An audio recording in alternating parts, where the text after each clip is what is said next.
I was not a big fan of Hotel Hazbin. I found out about this project rather late, when the pilot of the series was about to be realized, and after that I only periodically returned to the information field around this project. Only the release of Hell of a Boss aroused some interest in it, which I will probably talk about later.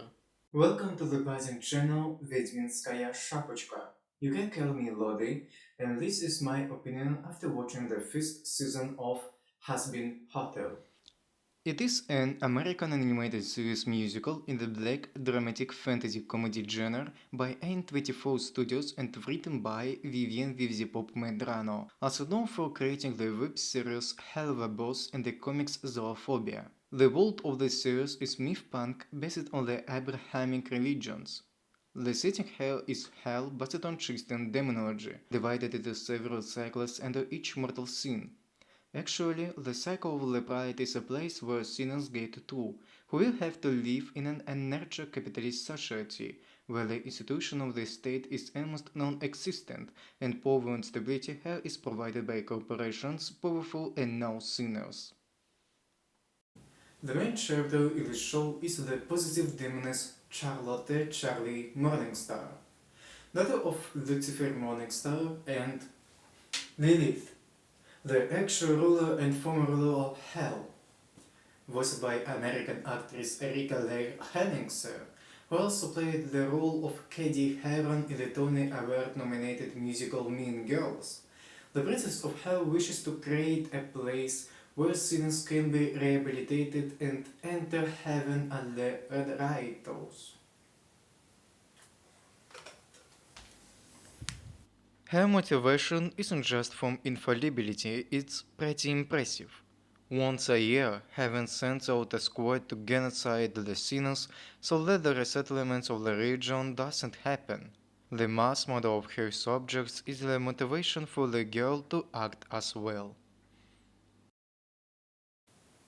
Other characters include Charlie's best friend and romantic partner, Veggie, who, despite her curious nature, believes in Charlie's plan and that her plan will come true. She is voiced by Stephanie Beatrice Bischoff Alvizuri, who also played the role of Detective Rosa Diaz in the Vox or NBC comedy series Brooklyn Nine-Nine, Quiff from the comedy series Twisted Metal, Carla from the film musical In the Heights. She may also be familiar to you from voicing Mirabel Madrigal from the Disney film Encanto.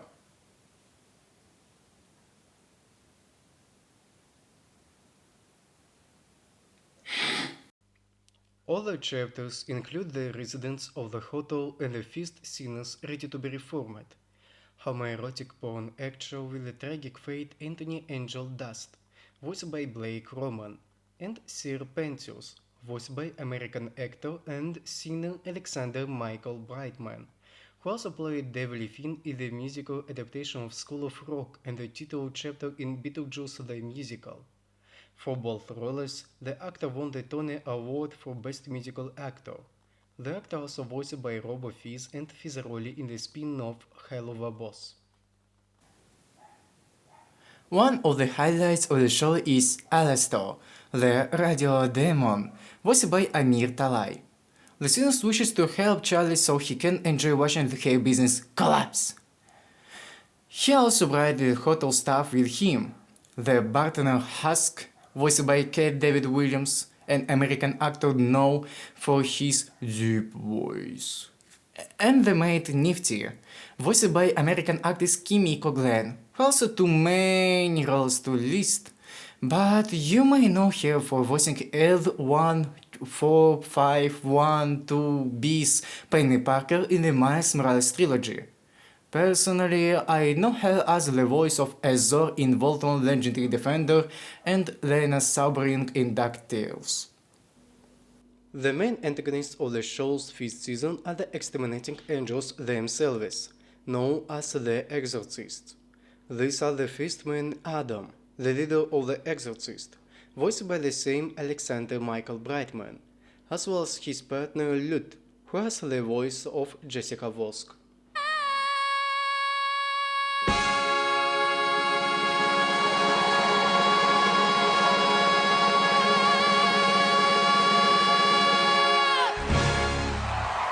main starting point of the plot is that suddenly Adam decides to shorten the extermination period from 1 year to just a half a year.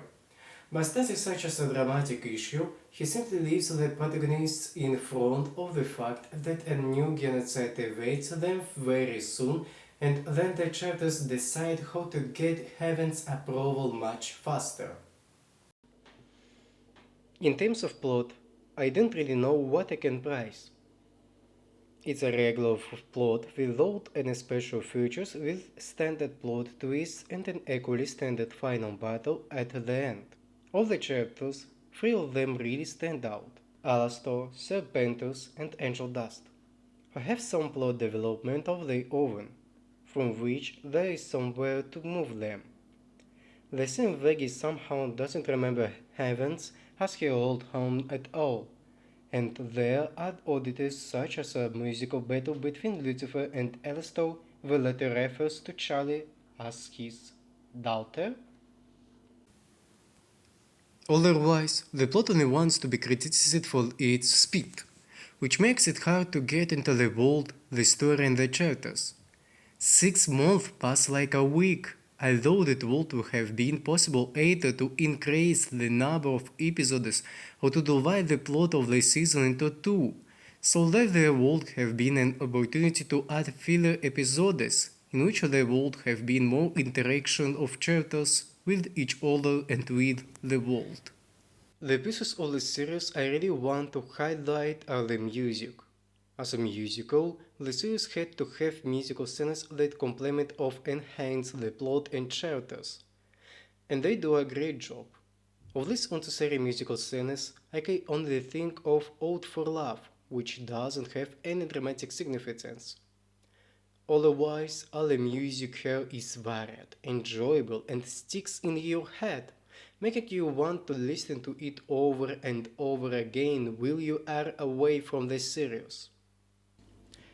I don't know if this is a full credit of the composer of the series, but the composer here is Sam Haft, who may be very familiar with as the Living Tombstone. I suggest that yes, for this composer is indeed very talented and offers a variety of interesting music. I have no special education in design and animation, so I can't evaluate it fully. But for my personal non-professional view, animation and style of the series looks nice and mesmerizing.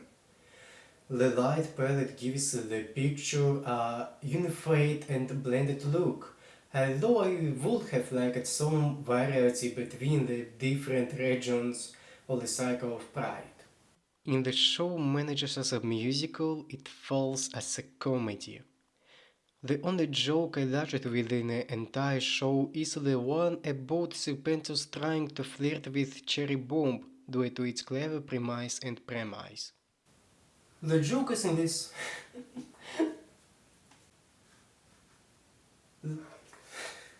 the jokes in this show consist of sex jokes or joke with sweet words without offering anything beyond that. Not only that, but these jokes are only shot without having any sort of such plot to them. As a result, the show only has the potential to make you feel uncomfortable while watching because of its style of humor. Thankfully, those jokes gradually began to fade away as the series progressed. As a drama, the series can already offer interesting themes to develop, such as unconditional service to someone, abusive behavior, or the feeling of own someone's worthlessness. The drama side of the series is handled most of all by the chapter Angel Dust, who gets his own growth with overcoming his problems. As a myth punk, this project can offer you an interesting interpretation of Abrahamic dualism and even a particular of its absurdity. A new and interesting take on hell as a location where sinners must suffer eternally, as well as launching on the interesting topic of the relativity of good and evil, and how it can be different for everyone, even Mother Universe herself. As a result, Hazbin Hotel gives me the impression of a beginner's work. It feels like the Visible doesn't have full-fledged experience working on any other animated project, and she should have done something shorter than what she's doing now. I'll be keeping an eye on this show though, as I am pretty interested to see how the story of this project develops. But revisit it? I'm not sure. But I think Hazbin Hotel should get its share of popularity. There's a lot to laugh about it, as well as a lot to hate. But no one would agree that it's a great contender in the history of the animation industry, showing that even such inexperienced but idea-driven creators can achieve official status, and even a girl with dreams can get a chance to create her own show voiced by Broadway actors. Bye.